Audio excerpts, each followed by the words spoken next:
Ethan lived alone in the lower levels of New Horizon City. The city was full of lights, machines, and flying traffic, but his apartment was quiet. Too quiet. He worked long hours as a repair technician, fixing machines that most people were afraid to touch. When his shift ended, he came home to silence. No voice. No movement. No life. That was why he decided to buy a companion, not a human one. That was complicated. A smart pet felt easier. The government-approved market was large and clean. Hologram. Signs floated in the air, showing creatures of all kinds. Some looked cute. Some looked strange. Some did not even look alive. The sign above the gate read, Licensed Exotic Companion Center. Safe, legal, ethical. Ethan trusted rules. Rules kept things simple. He walked past cages with glowing animals, small machines that acted like pets, and strange alien creatures that followed basic commands. Then he saw her. She was sitting inside a transparent field, quiet and still. She looked almost human.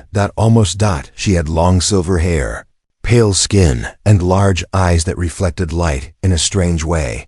A thin metal collar rested around her neck. She wore simple fabric, like something made quickly and cheaply. She did not wave. She did not smile. She just looked at Ethan. Something about her made him stop. The seller noticed and walked over quickly. Ah, good choice, sir, the man said with a trained smile. That is a level 5 smart pet, very advanced, learns fast, obeys well. Ethan frowned. She looks human.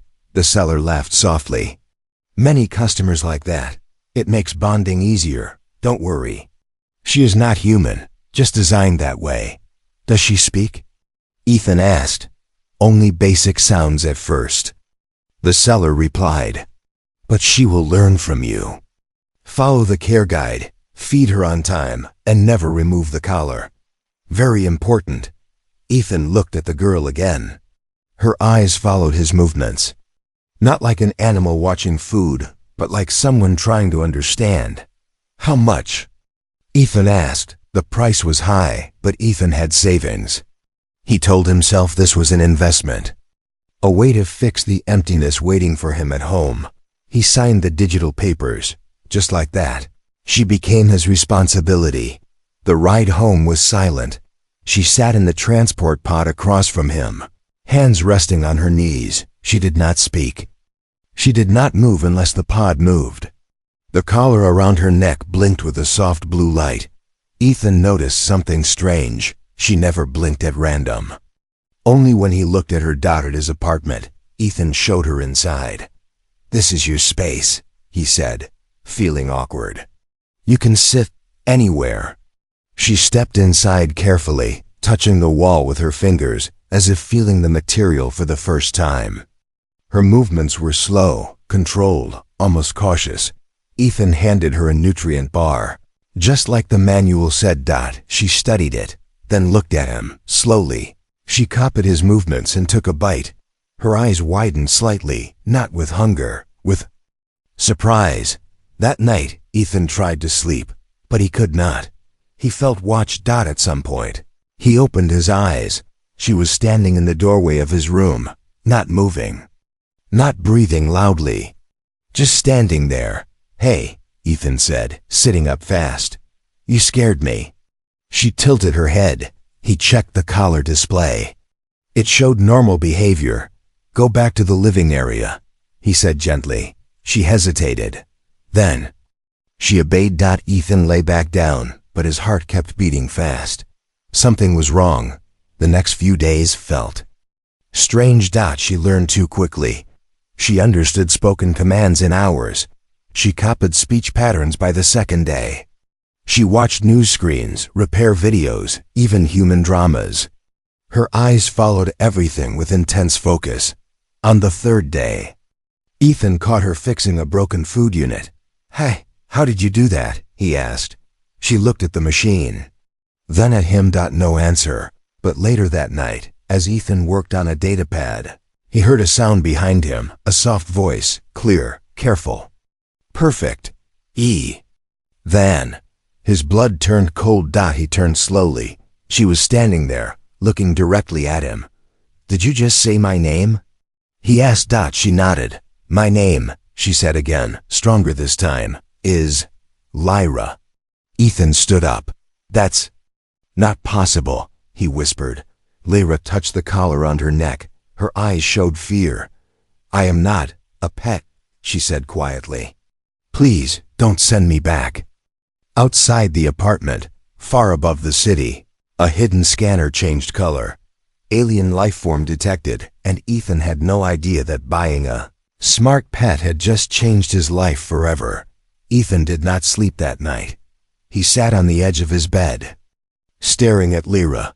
She stood near the wall, hands folded in front of her, eyes lowered. The room felt smaller than before. The air felt heavy. "You said your name," Ethan said slowly. "Pets don't do that." Lyra did not answer right away. Her fingers moved slightly, shaking. The blue light on her collar blinked faster. "I was not allowed to speak before," she said at last. "The collar stops many things." Ethan swallowed. "What things?" She looked up at him. Her eyes were not empty like a machine's. They were full of fear. Real fear. "Thinking too much," she said. "Remembering, choosing." Ethan stood up and stepped back. His mind tried to find a simple answer, a safe answer. "This is a joke," he said. "You're just advanced programming." Lyra shook her head. "No program fears pain." She slowly lifted her sleeve. There were thin marks on her arm. Old burns, small scars. Ethan's chest tightened. "Who did this?"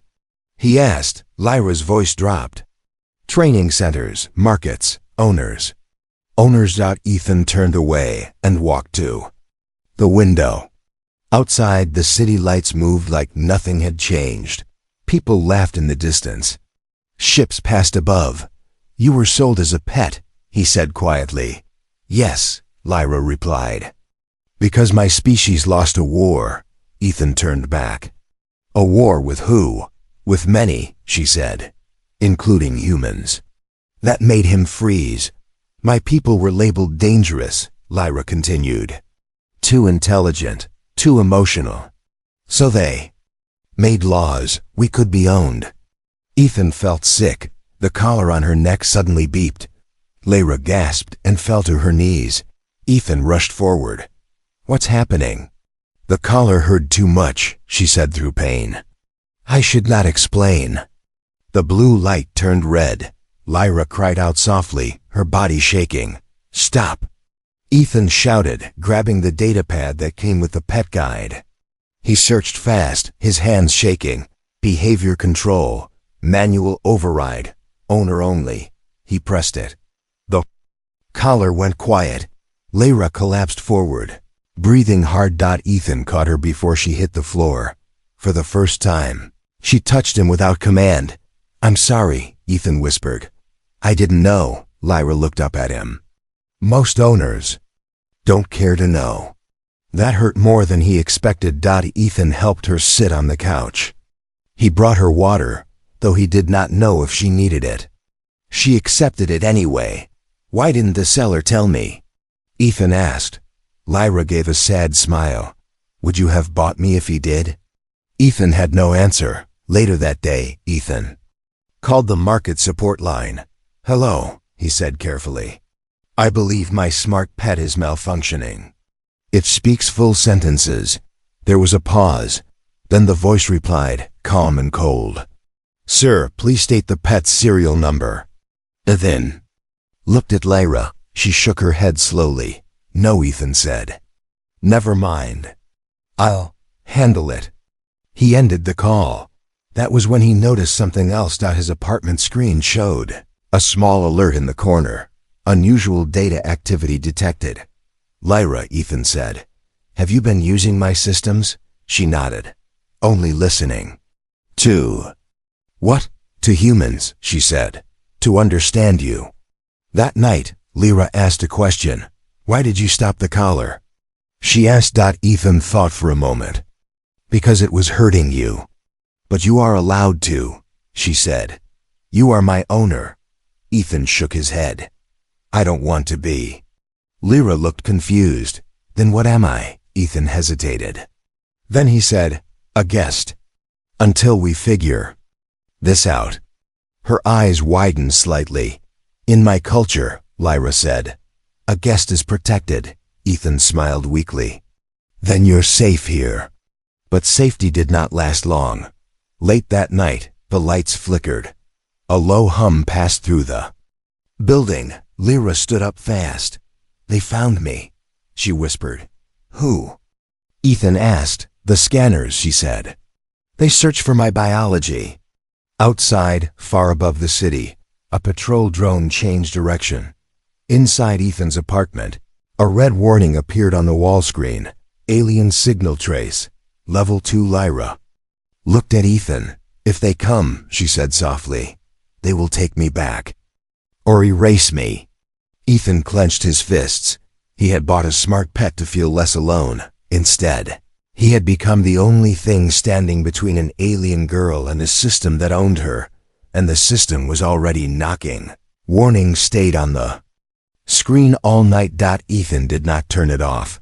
He sat at the table, staring at the red letters as if they might explain everything. Alien signal trace. Level 2 Lyra stood near the window, watching the sky. Her posture was tense, like someone waiting for a storm. The collar on her neck glowed softly, as if it was listening. They are not here yet, she said quietly. But they will be. Ethan rubbed his face. Who exactly are they? Lyra took a slow breath. Collectors, authorities, sometimes hunters. It depends who finds me first. That's not comforting, Ethan said. It is honest, Lyra replied. Ethan looked at her. You said your people lost a war. Tell me the rest. Lyra hesitated. Then she nodded. My species is called the Aurelin, she began. We are similar to humans in shape, but our minds are different. We feel emotions more strongly. Fear, loyalty, love. Ethan raised an eyebrow. Love? Lyra looked away. That is why we were feared. She explained slowly, choosing simple words. The Aurelin could bond deeply. When they trusted someone, that bond never broke. Other species saw this as weakness. During the war, enemies used captured Aurelin as leverage, as tools. After the war, laws were written. Aurelin were no longer citizens. They were classified as companions. Pets. Ethan said bitterly. Yes, Lyra agreed. Ethan's hands clenched into fists. And humans agreed to this? Some did, Lyra said. Some did not care. Silence filled the room. Ethan stood and walked to the collar control panel. This thing controls you, hurts you, drags you. Yes, Lyra said. It keeps me obedient. What happens if I remove it? Lyra's eyes widened. Please do not try. It will send a distress signal, and it may stop my heart. Ethan froze. Then why wear it at all? He asked. Because without it, she said softly, I would never have left the cages. That answer stayed with him. Later that day, Ethan went to work as usual. He did not want to raise suspicion by staying home. Before leaving, he locked all external systems and told Lyra not to touch anything. She nodded. I will wait, she said. But Lyra did not just wait. She listened. She watched. She learned. Ethan returned home to find the lights dimmed and the screens filled with symbols. He did not recognize Lyra. He called out. She stepped forward. I am sorry. I used your network. For what? And asked, half afraid. To see if freedom is real, she replied. She showed him the screen. It was a map. Trade routes, black markets, hidden laws. Ethan scanned the data. They sell your people, he said quietly. Yes, Lyra said. But not forever. What do you mean? She looked at him, eyes glowing faintly. Some Aurelin escaped. They are hiding, waiting. For what? Ethan asked. For proof, she said. Proof that other species can change. Ethan laughed softly, without humor. You're betting a lot on us. Lyra tilted her head. You stopped the collar. You listened. That is not nothing. Before Ethan could respond, the building shook. A deep hum rolled through the walls. Ethan's wrist device buzzed with an alert. Security, drone sweep. Level 1. Lyra stepped back. They are scanning the block. Already? Ethan asked. She said, someone noticed the signal spike. Ethan grabbed his jacket. We need to hide you. There is no hiding from scanners, Lyra said. Only confusion. She moved fast, pulling wires from the wall, connecting systems Ethan did not even know existed. What are you doing? He asked. Teaching them to look elsewhere, she replied.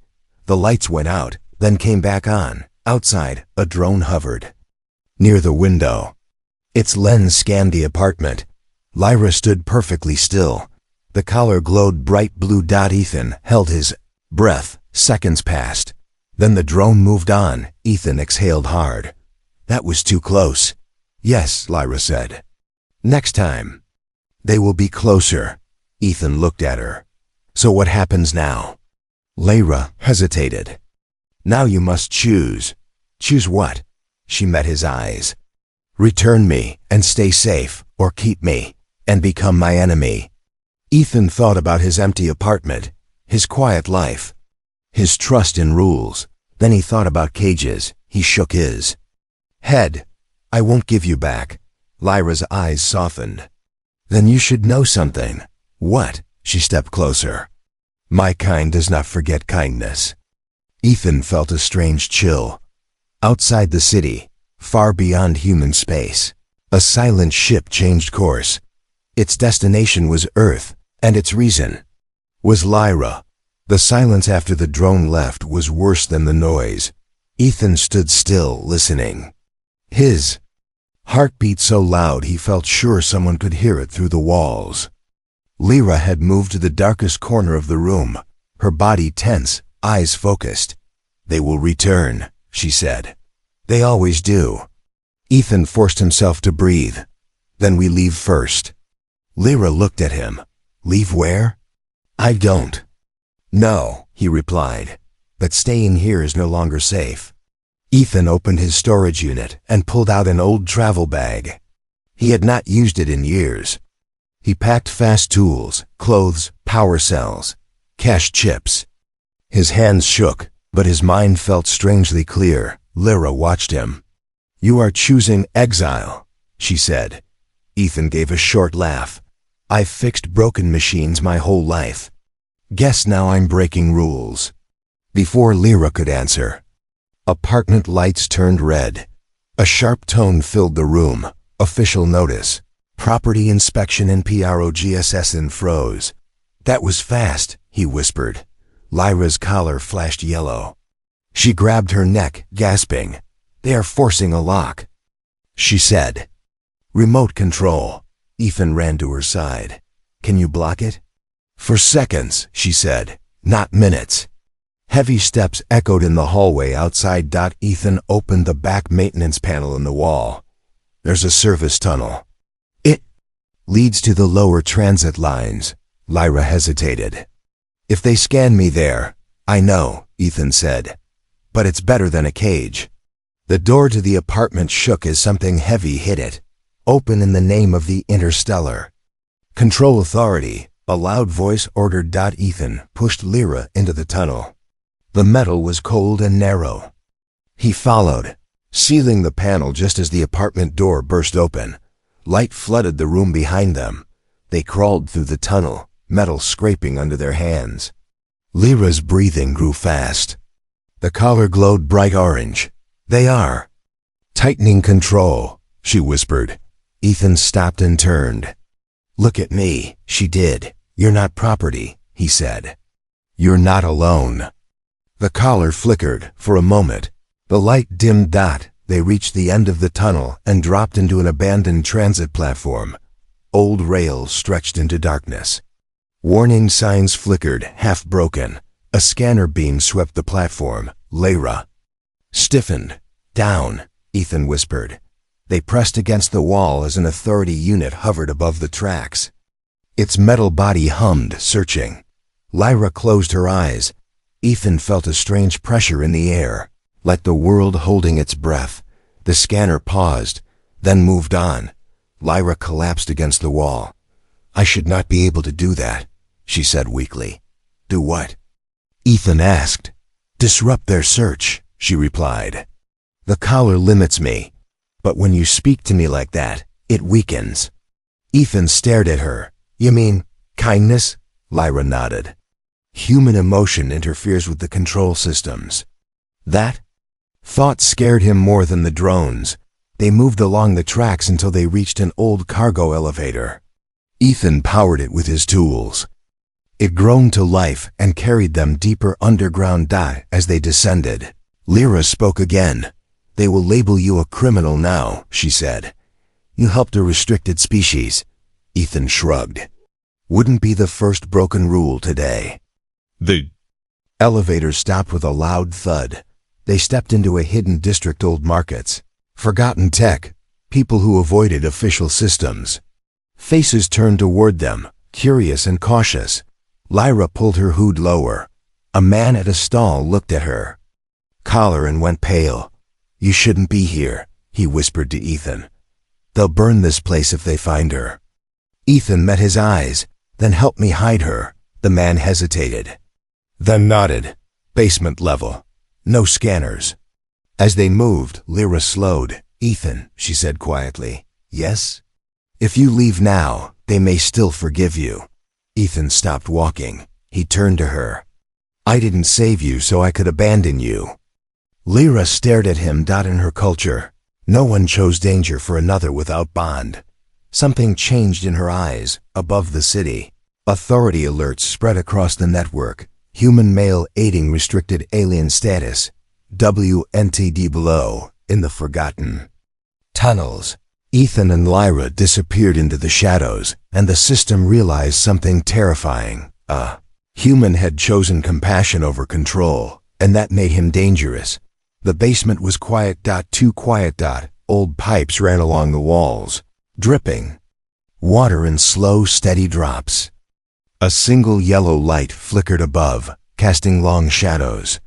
Ethan sat on a broken crate, his back against the wall.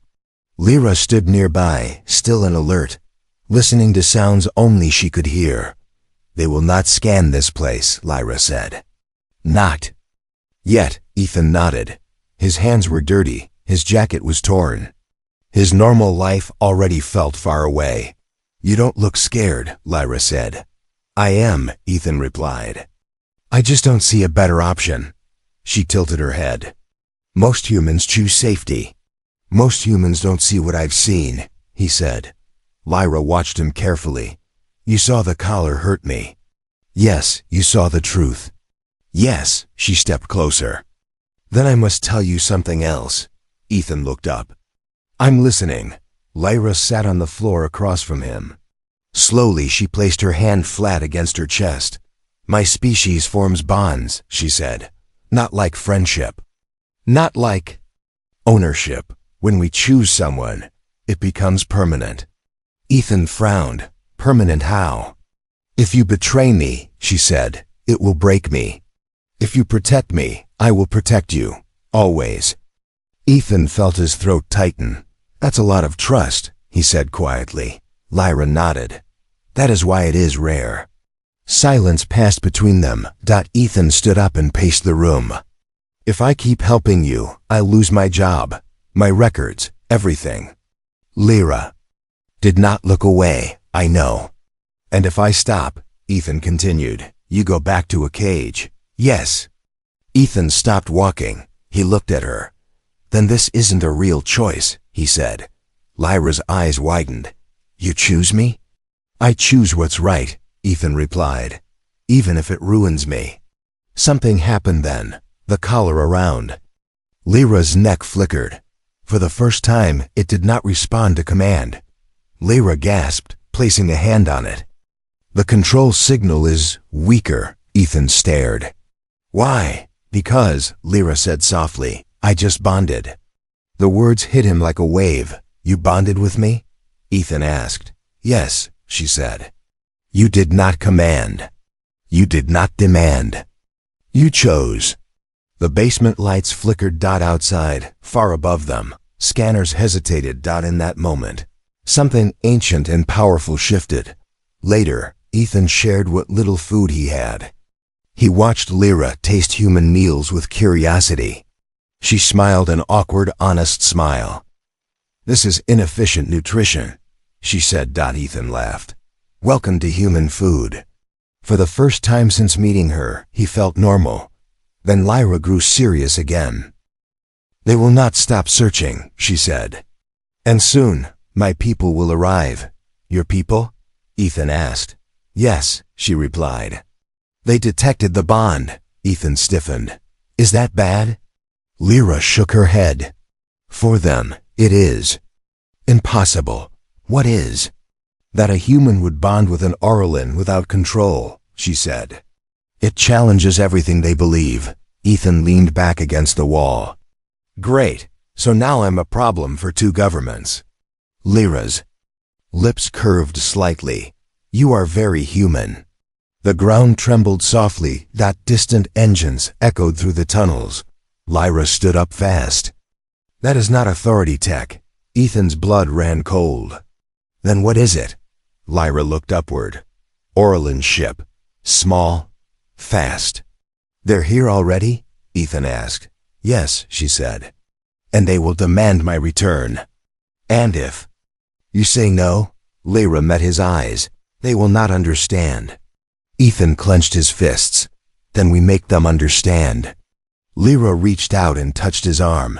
"In my culture," she said, "those words mean war." Ethan did not pull away. "Then let them learn something about humans," he said. "We don't give up people we care about." Above the city, a silent ship uncloaked. Its sensors focused on one signal. Lyra. And one impossible detail. She was bonded to a human, something that had never happened before, and nothing in the galaxy was prepared for it. The sky over New Horizon City changed color. People looked up as clouds split apart, not with thunder, but with silence. A long, smooth ship appeared above the city, its surface shining like liquid silver. No weapons were visible. That made it more frightening. Ethan and Lyra felt it at the same time. "They have arrived," Lyra said softly. The basement shook as distant alarms began to ring. Emergency lights turned on across the city. Screens everywhere flashed the same warning. "Unidentified alien vessel, stand by." Ethan took a slow breath. "This is your people?" "Yes," Lyra replied. "Aurelin diplomatic craft." "That sounds peaceful," Ethan said. Lyra shook her head. "Diplomacy comes after obedience." A sharp pain hit her collar. She cried out and fell to one knee. "They are calling me," she said through clenched teeth. "Ordering me to return." Ethan grabbed her shoulders. "Can you block it?" "For a short time," she replied. "But they are stronger than the authority." Outside, streets filled with soldiers and drones. Human defense forces moved into position, unsure whether to attack or wait. Inside the basement, Lyra stood up slowly. "I must answer them," she said. "Answer how?" Ethan asked. "With truth," she replied. She stepped forward, eyes glowing faintly. The collar flickered, fighting her will.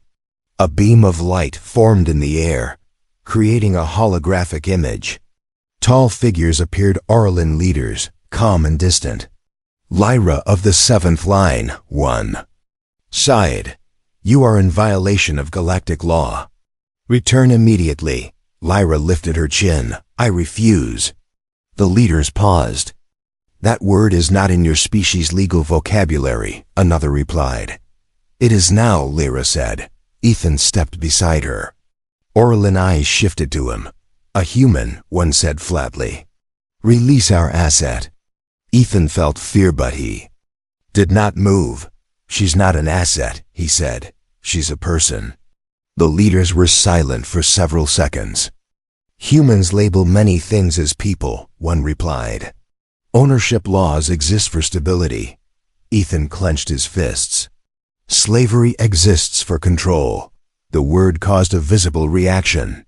Careful, the leader warned. Your species is weak.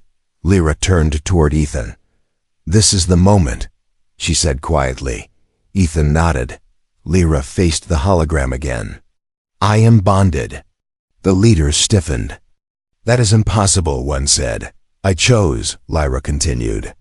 Without collar command, without force. You are compromised, the leader snapped. No, Lyra replied. I am free. The collar sparked violently, trying to shut her down. Ethan stepped forward and placed his hand over it. Stop, he said. You don't own her. The collar went dark. Across the city, scanners failed. Across the ship, systems hesitated. The Orlan leaders stared. This human is interfering with Orlan control technology, one said. How? Lyra answered softly. Because humans do not bond to control. They bond to protect. Silence fell. Then human military channels activated. A human commander appeared on the hologram. This is Earth, the commander said. You are in our space. Any forced extraction will be considered an act of war. The Orlan leaders turned. You would risk extinction for one alien? One asked. The commander did not hesitate. Yes, Ethan's breath caught. All around the world, humans watched the broadcast. Workers, soldiers, families. One message spread across networks. She is not property, the Orlan leaders looked. Back at Lyra. You have changed, one said. Lyra nodded. So have you. The ship above the city powered down its weapons, unused but real. We will withdraw, the leader said slowly. And review our laws. Ethan let out a shaky breath. Lyra leaned against him, exhausted. It's not over, she whispered. But it has begun. The hologram faded. The ship rose back into the sky, vanishing as silently as it came. The city stood still. For the first time in galactic history, an entire species had paused, not because of force, but because of human refusal to kneel. Ethan looked at Lyra. So, what happens now? Lyra smiled, tired but real. Now, she said, the galaxy learns what humans truly are. The sky over New Horizon City slowly returned to normal. People stood in the streets, still looking upward, unsure if what they had seen was real. News screens replayed the same image again and again, an alien ship retreating, not in defeat, but in thought. Ethan and Lyra emerged from the underground tunnels hours later. The city felt different, not louder, not brighter. Quieter. As if everyone was thinking. Lyra walked beside Ethan, no longer hiding. The collar was still around her neck, but it was dark now, no lights, no control. Just cold metal. It no longer answers commands, she said softly. I feel alone, but free. Ethan nodded. We'll get it removed. Safely, Lyra looked at him. You would risk more trouble for that? Ethan smiled slightly. I think I passed that point already. They reached Ethan's apartment. The door was broken. Authority seals covered the walls, already marked as inactive. Inside, everything was the same, and yet nothing was. Ethan picked up a small datapad from the table. A message blinked on the screen. Citizen status review. P&D Lyra frowned. They are deciding what I am, Ethan shook his head. No, they're deciding what they are. Days passed. Across the galaxy, debates began. Old laws were questioned. Footage of Ethan standing between Lyra and the Orlan leaders spread everywhere. One simple human sentence was repeated again and again. She's not property. The words caused riots in some systems. Hope in others. For the Orlan, everything changed. Lyra received a message one evening. It came directly, without filters or commands. My people are afraid, she told Ethan. Not of humans.